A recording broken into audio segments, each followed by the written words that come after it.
Marius, the floor is yours. So already a question? Sorry, with 3 fingers for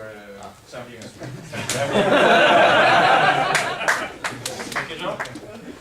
Okay, so when preparing this presentation, I was told that I have 1 hour to talk or question and so on. But luckily, you will not have to listen to me for that long because we don't have time. So this talk is based on a book that I stole from the table. This is actually Philip's. Called 7-Day Weekend. Philip introduced this thing to me once. We were in somewhere near Istanbul. It was an interesting way. So I will start first by telling a bit about my background as an entrepreneur and some of the lessons I learned and things that maybe you can take away from this. So this is me. I'm from Tallinn, Estonia. This is not Tallinn, Estonia. I live in Brussels now. It's Brussels. This is not This is actually in Slovenia near Bled. And I have an IT background. So my entrepreneurial background started around in 2000 when I started making websites for people for money. And at that time, without any company, of course, just some stupid guy who went to high school. And people, for some reason, said, "Hey, you can do this. We give you money. You give us stuff." I said, "Okay." So. But my real entrepreneurship started in 2007 when I founded this company along with a friend. We were both in his kitchen cooking noodles and drinking beer at the same time. So it took me, I think, half an hour on the computer and, well, the company was founded, like Estonia. Wizard, like Hendrik just talked about this. It really is like that. But that's not exactly true because the next day I had to go and open the bank account because the banks were closed. But at that time it was a Sunday. So, but this thing didn't work out too well for various reasons, some personal performance issues, there was a crisis also happening, there was school, there was best, so on, so it's kind of fun.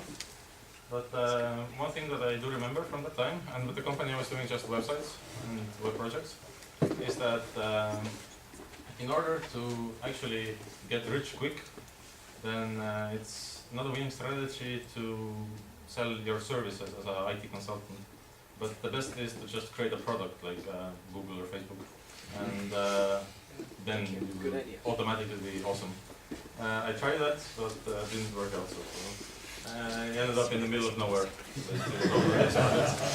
I also had other friend with who I did many of them. He could design, but he was as unsystematic as I was, so nothing happened.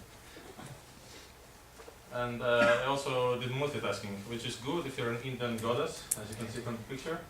But as a regular guy from Estonia, it doesn't really work. So multitasking, the real definition is screwing up several things at once.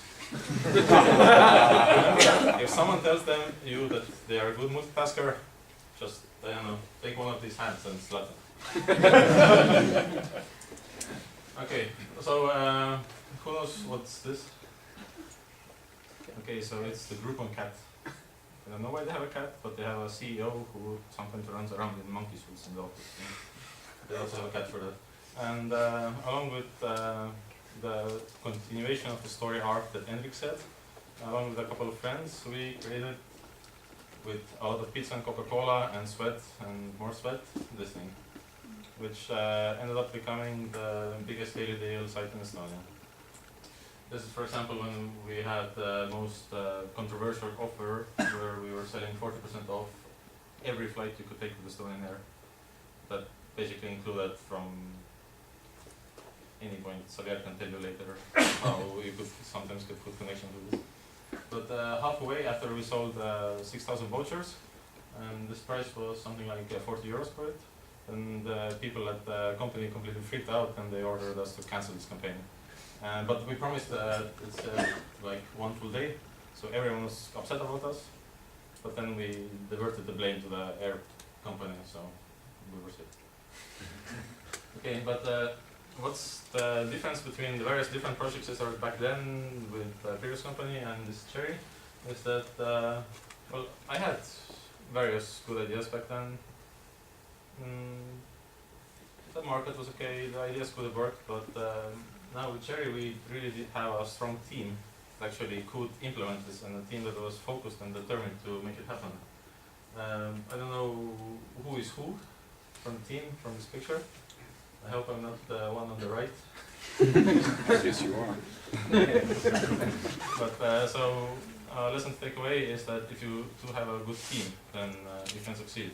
Because previously I basically will code for food. I'm a coder. I don't know anything about managing or marketing and so on. Not so good at it. I have many examples where I have failed quite a lot with it.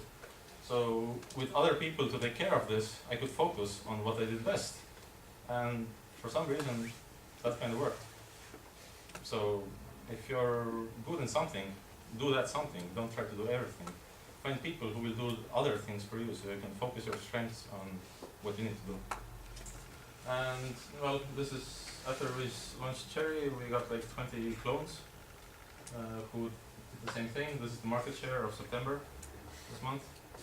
And we also launched a site in Lithuania and launched a site in Latvia, merged with a company in Lithuania, and well, we're quite big now. Okay, so for that. Now let's talk about a different thing. Event that some of you were on that actually got me thinking about a few things. Who was there? Raise your hand. So at the event, I was also there. So at the event, I saw that there are actually people out there who are doing quite interesting things with their life. Like, for example, trying to figure out the fundamental laws of nature, or they're solving world peace with fourth graders. So it's also cool. Or trying to create kites that do not look like that, and trying to replace the regular wind generators with them to create the same amount of electricity, but just without the wind generator. Or they made some pills where if you just pop it, then your moral values completely switch. Like, it's something to do with the brain chemistry, if you're anti or pro-abortion. It's that simple actually. So, or they were saving the coral reefs and so on. So, making people who cannot walk because of some spinal injury walk again. So, these everyday things.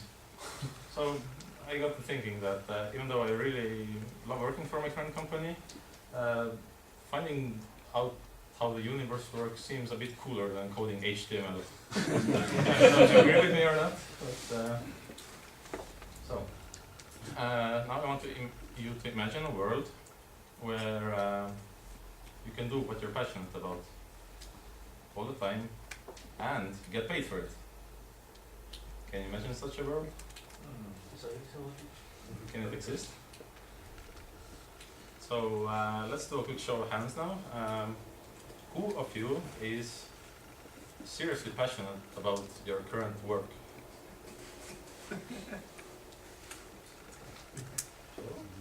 50-50? That's better than average, I guess. It depends on which day of the week you are. It's weekend. Today is Saturday or not one of Sunday? them. End of the month.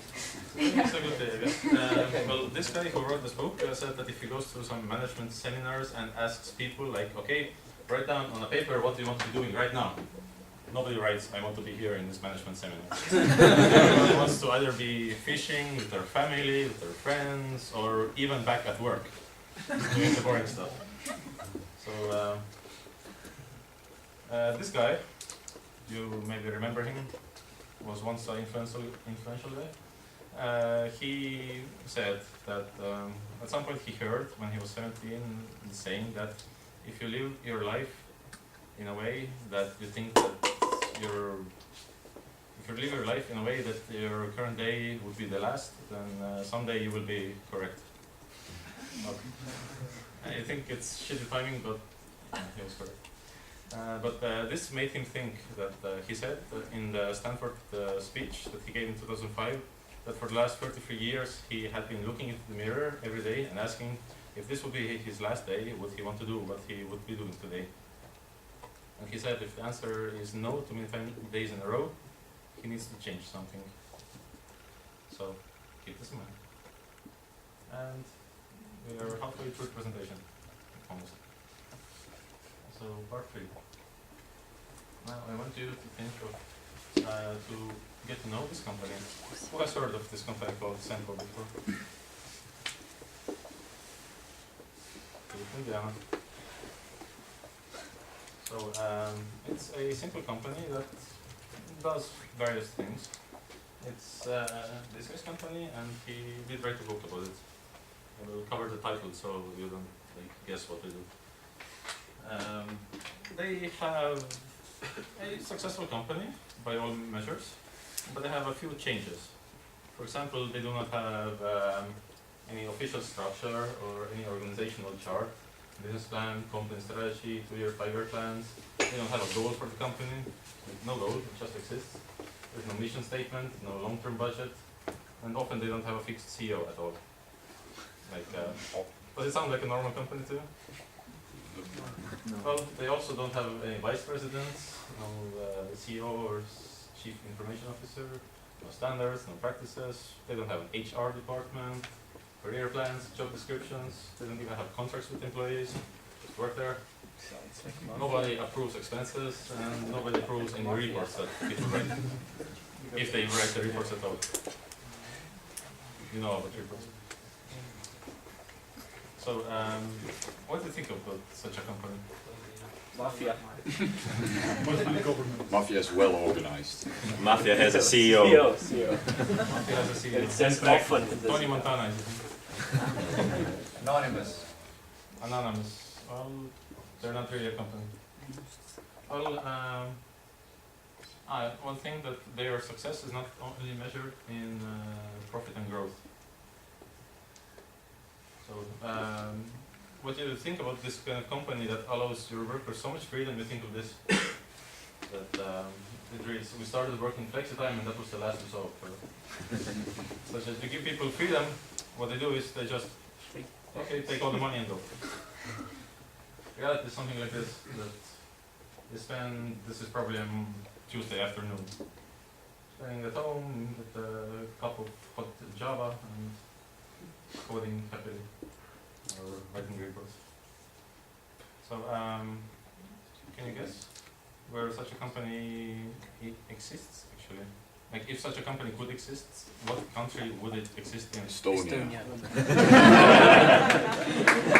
That might be correct, but it's not true. Please.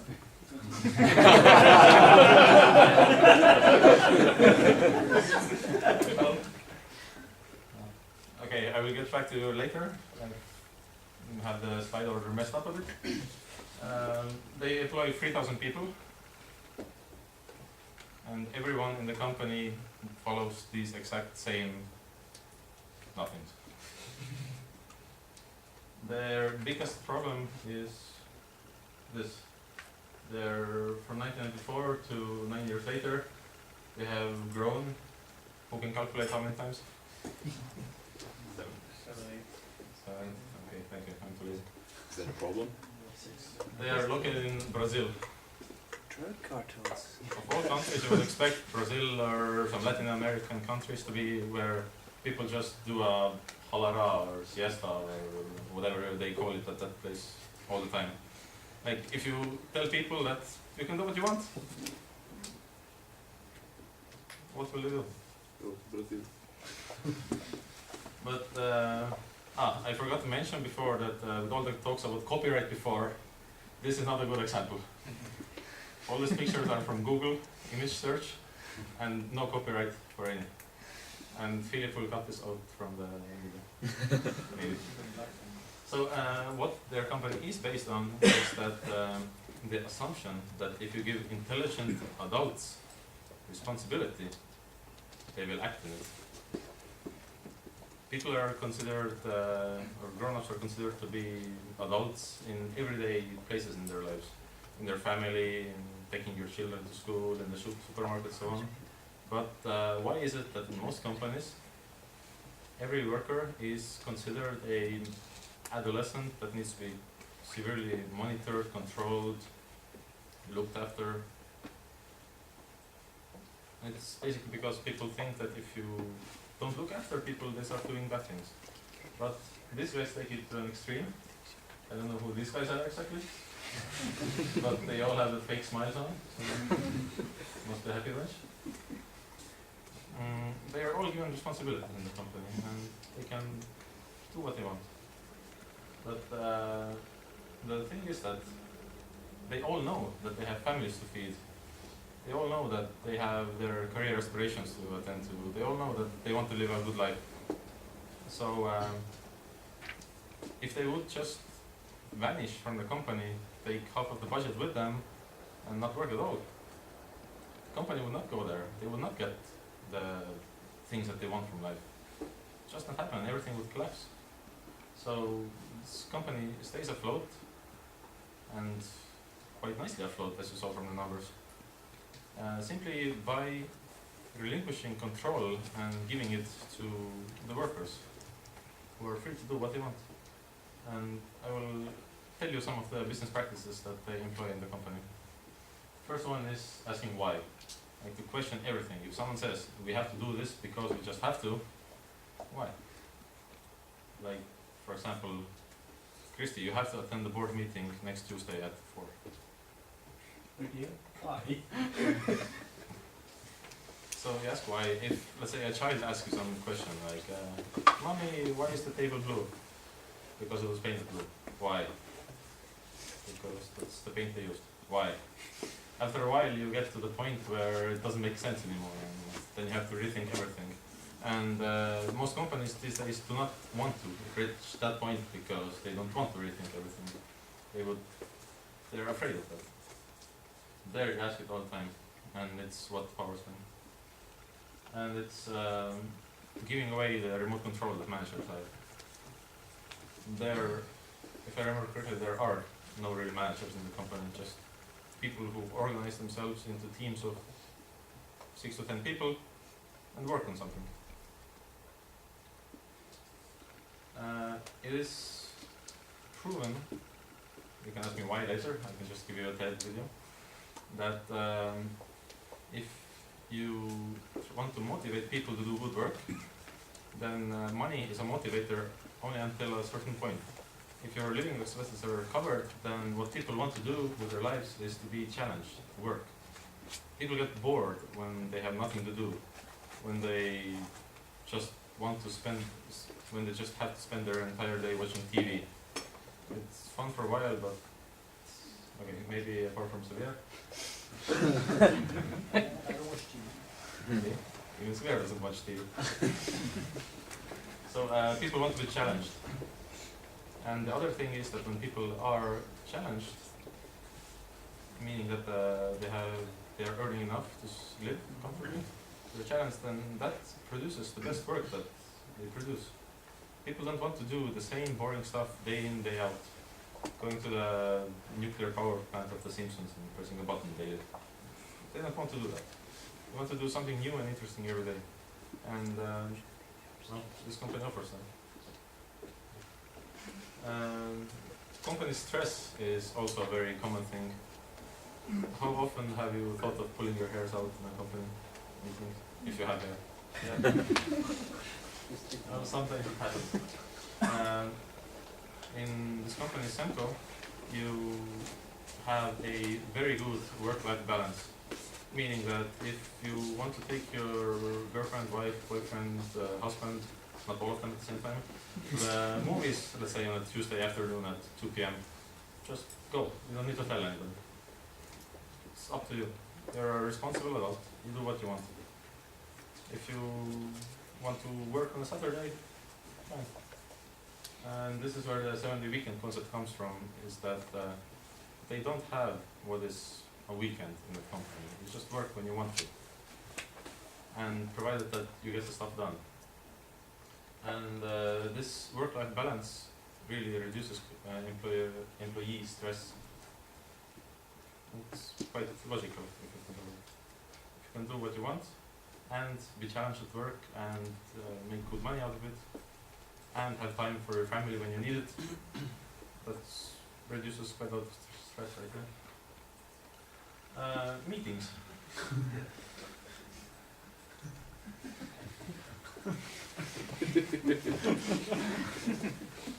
I sense some recognition in this laughter. This is true. I can point to this. Go to Google Images, search for meetings, you will get this picture. In that company, they have meetings. Obviously, stuff needs to be discussed. But how they do the meetings is that, for example, this guy, Ricardo Semler, how he usually does meetings is that he sits on the edge of the table, so that when it gets boring, he can just walk out. If you call a meeting and no one shows up, you're not supposed to, you don't need to show up if a meeting is there. You show up if you care about this topic. If you don't care about this topic, you don't show up. If no one shows up for a meeting, that means no one cares about this topic. And it's better to find it out sooner rather than have a lot of useless meetings that no one cares about. Don't you agree? Who has been to a meeting once that they didn't want to be in? Yeah. In the meetings, they also don't make any reports or notes or so on. Maybe just write a few numbers down on paper. Next meeting, they come together, and if someone has forgotten what they agreed upon, they just discuss it again. It can be frustrating for some new employees who are not used to this, but that means that they leave no stone unturned. It means that stuff is discussed until it's, well, set in stone. Yeah, you can leave the company whenever you want to, do whatever you want. All employees also say how much they want to earn, and well, then they just earn that much. Everyone has access and all the information about the current financial status of the company. How much it's earning, how much your current unit is earning. If they have 3,000 people, then I guess it's unit based, obviously. They even give you classes to learn how to read these company financial statements. So yeah, you see what the company is making. You know, the company knows a few things about you. How much the average salary for your job is, how much your peers are making, how much people in other companies are making. But the people themselves know how much they would want to make, and how much, if they have like some extra needs, for example, this month or that month. And with these 5 things together, people just decide what they want as their salary. And I think this information was also available for everyone who wanted. That's simple. People switch jobs every now and then. Like job rotation is common and actually something that is looked upon, not down upon. If you spend some time in one part of the company, move to another part, and then move to another part, then you can either find something that you really like, or do many different things, and then you just get a lot more experience. And this is encouraged. Also, they don't have a fixed CEO. The CEO position also really rotates every 6 months, based on the book. Maybe they change it by now, I don't know. That means that everyone is actually also like replaceable. It means that the company is built in a way that it doesn't base on the success of one CEO, which is a good thing. Sometimes they have, one story in this book was that they were in a business meeting with some huge bank, like a traditional, correct enterprise. They had a meeting there, and then they said, okay, well, with this deal, we would be making this much profit. This is what we are telling you, this is how much we need, this is how much profit we'll make. What do you think? Are these numbers okay? You don't go to a client and say, okay, we will make this much profit out of you, and this is our expenses. Well, for them it happens. Board of directors, I think it had 8 seats or 6 seats or something, and 2 seats can be filled by whoever wants to, on a first come, first served basis. They have it every week, the meeting, or every month, and every week you sign up if you want to be on the board. Well, these 2 people are not like, will not stay on the board forever, but just for the meeting.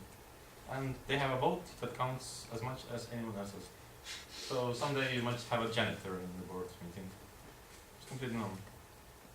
Also, when asked from a janitor in a digital skills division of their company, what does she do? What would the janitor reply? Mopping, etc. The janitor's reply was, without missing a beat, I build scales. Everyone in the company is important, and everyone knows this. So You can also fire your own boss if you want to. If your boss is not working good enough, they have performance review studies and so on in room. Now and then you fill in a form. They don't change the form so that if the boss was earning 90 all the time and now he's starting to earn 60 all the time, well, for example, you just say, okay, we will not listen to you anymore. Because there is no structure, you just either listen to the guy or you don't listen to the guy. If everyone thinks that he's not competent, well, he's fired. Also during some bad financial times, one division of a company decided to fire themselves. They closed down a factory and just fired themselves because that was the best thing they could do at the time. The company was running out of money. It had enough to give the workers some bonuses for being fired by themselves. And well, if they would not have done it, then some months later they would have been quite in the shit. And the CEO of the company, the CEO, but the founder of the company, or the main shareholder, actually did not approve of this people firing themselves. But since he has no power, then he just did it. When something bad happens, like for example, once it happened that people started to steal staplers, like they just went missing all the time. Then what's the best thing to do? Nothing. Once everyone has a spare stapler at home, then it's simple. When a security guard said, okay, you cannot come in here with the shorts, then what was the company to do? They did nothing. Like there is no dress code, obviously. I guess you guessed it by now. Yeah. Some security guard said, hey, okay, you cannot come in here like this. The guy, okay, went home. Some day later, no official in the company did anything. Some people just went to the security guard and said, hey, that's not how it goes. That's it. Do nothing, some people take care of it. And the thing is that if people promise that they will do something, then it's quite a cynical worldview to expect of reasonable adults that they will not do it. It has proven that here everyone... at some point they introduced the concept of a flexi-time, meaning you can work where you want to a standard factory. The managers were like, oh no, this thing will explode now. What happened was that the workers looked to the left and the right and said, okay, when shall we come to work tomorrow? That's it. No problem. Nothing exploded. I'll skip this because the biggest problem for the company, what can you guess? It didn't exist. They're growing too fast. That's really a problem. They at some point cancelled a multi-million deal simply because the only reason they were going through with the deal was because it was to grow and no other reason. So they cancelled it after 4 months of preparation. The other company was not very happy with it. And basically what they do in Semco is that they're harnessing the wisdom of the people that work there and combine this, read this, the reservoir of talent, the natural wisdom of the system. Okay, it's too big. Basically, people are smart, they do great things, and they expect that this combination will go on through the years. The company will evolve and be forever great.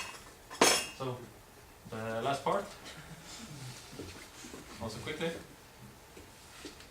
So, there's this book called Good to Great, where it says that lists many things which great companies do, but good don't, and or how they start and so on. One of the concepts is that instead of thinking where to drive the bus, and then getting the people on the bus, you first get the right people on the bus and then decide where to go. Not with this bus, obviously, because it's pink and it's Romanian. What? But, it's the case. You photoshopped it. So, no, I didn't. So my question is, could actually a company like that could be started by someone in this room? Mine works like this. You're not kidding, I was nothing to the whole presentation. Okay, well, could someone in this room start another company like this? I think it's possible that it can be done. If they did it in Brazil, we can do it also here in Europe, and many people here. The thing is that, well, personally, I would not want to lead this initiative because I'm that guy. I'm not going to be starting a company. I have already one that's very successful, and I cannot lead it. So I'm just putting this idea out here, and there are some ways that this can be done. There are people that need to be there, there are things to do, ideas to have, various ideas like different teams working different projects but all unified somehow, or just people in standby who want to do stuff, and when the need arises, they do it. Or, I don't know, maybe just creating some company that invests some stake in all best companies and who manages all of it. I'm just saying random stuff right now. This is, if anyone here is interested in this topic, then create a session for the open space session tomorrow and talk about it. And there's one quote from this guy, this one I wrote correctly, but your time is limited, so don't waste it living someone else's life. Don't be trapped in dogma, which is living with the results of other people's thinking.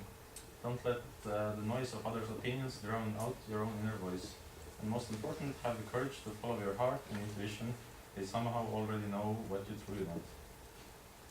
So, do you think this idea is kind of crazy to create a company like that? It works. Yeah. I know it works. But crazy is not bad. Crazy is not that? In that How do case, you make it legal? I will spend one more minute of your time.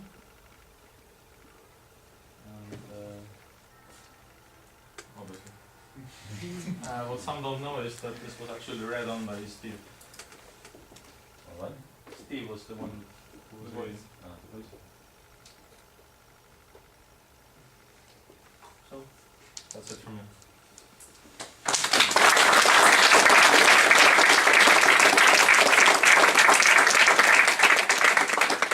Okay, so we have around 10 minutes for question and then we need to go to dinner.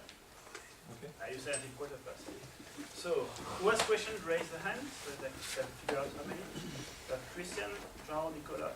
That's it? Few questions? Okay, Christian. Mine is very simple about this company because you say that why you don't think to do something similar here, but what I miss about the company is the legal status, and one thing especially there are not contract in place, and I miss this point how it's you mean the employee contract? employee contract. They're actually, yes, legally employees of the company, but they don't call them employees, they call them people. But the contract they have is that you just work here. It's not like specifying what they do or so on. And some people work for them as subcontractors or consultants from other companies. And like, I think 50% of the people working there that you see in the office every day are not officially employees of the company, but from other companies. I have a reply to that. You said, because you said why we can't do it in Europe and so on. I'm just thinking about the social aspect. I know in Austria they have really strict regulations on how much you actually make when you're in a certain branch. You know, there are regulations for IT, there's regulations for telecommunications, which is not the same as the one for IT. So there is all this society, social aspect there. So that's one thing I would see that we might need to consider for such a venture.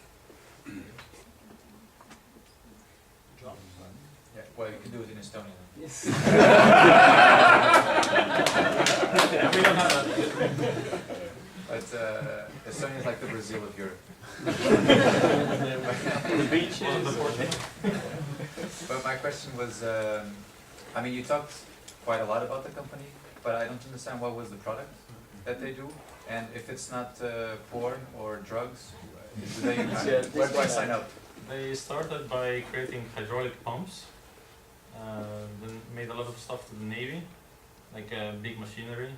Then they also now have a Semco Ventures unit that creates IT solutions. They have investments in different companies. Chris is laughing for some reason. That's my computers, furniture, and tractors. They make furniture, I guess.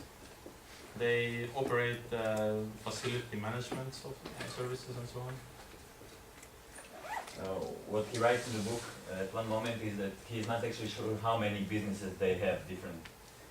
Because they open them when somebody comes with an idea and close them when they see that it's not productive or something and so on. The only thing that's equal with all the businesses is they don't do anything simple. That's not challenging enough. So they don't do anything that's like, I don't know, washing a car on the street. It has to be challenging, it has to be hard to enter the market, and if the company in that field like vanishes, then all the customers should be really upset, like, why did this happen? Those are basic guidelines for why they enter. Now, The same for you, Christy? So I have a follow-up, which is, did it start like this, or did it just evolve into this? I mean, was it from the beginning, like you were saying, or did it become this after? It started in 1957 by the father of this guy, Ricardo Sandler, but in the 1980s, the father transferred ownership to his son, and the trouble was that the father and son had very different management styles. In the beginning, it was like his father was the type of guy who would arrive in the office every day at 8:45 and be home at 7:15 daily. Like it was a really fixed company. When this guy became the CEO of the company in the 80s, in the first week he fired something like 2/3 of the managers and started a long line of reforms that made the company to what it is today. And before he became CEO, because his father wanted his son to continue, and he said only under one condition, that you allow me to make changes. Because years back he worked in the company as a teenager and he didn't like it. So, yeah. So you said that they don't have a CEO. They don't have a fixed CEO. They said sometimes they don't at all have a CEO, sometimes there's someone. Depends on the need. Nicola? Yeah, you said at some point that this is not for everybody. Not everybody can be an employee to this company, but I assume if you start something like this and grow, you will inevitably have people who are not totally dedicated, totally motivated, and some who want just to make a day job. It sounds impossible to gather a big enough amount of people If who are like this. people are not motivated, then they simply will not get paid, I guess. They can obviously say what they want for pay, but also everyone or the important people see this, and if you're asking for pay something like $1 million per month, then obviously that's not going to happen. Like people do supervise, but it's like peer control, not like management. So if your performance is shit, then your results are shit and your pay is shit. You can be fired by, if you're a manager or a person, you can be fired by the one under you. Last question from Rico. Just a small remark. I'm very sure that most of us can name, I don't know, at least 10 or 100 things why this shouldn't work. But the real question is how could it work? So this is why we should think actually. You want to answer? Yeah. There was actually a point I wanted to add at the end. It's like, I kind of know such a company actually in Europe, it's called Best. What you have, actually what you need to make it work, you need trust. And here we have people who trust each other, besties, family, etc. So what I don't understand now is like, why do we spend so much time voting on internet regulation, committee framework, status, or other guidelines, or this I don't understand. But if it could be possible, it could start from this kind of group, like us here, or some of us, because it's like it has like the magic ingredient which is trust. And then as long as it grows, etc., as long as trust remains, it can difficultly fail because it will stop before it fails. You have more viewers? No. More or less the same. Okay. Okay, success. We'll play. So about the organizers, you have some instructions for the dinner, Yes. where to go, how, and the transportation. Why? So I'd like to thank you all for your attention. I hope you have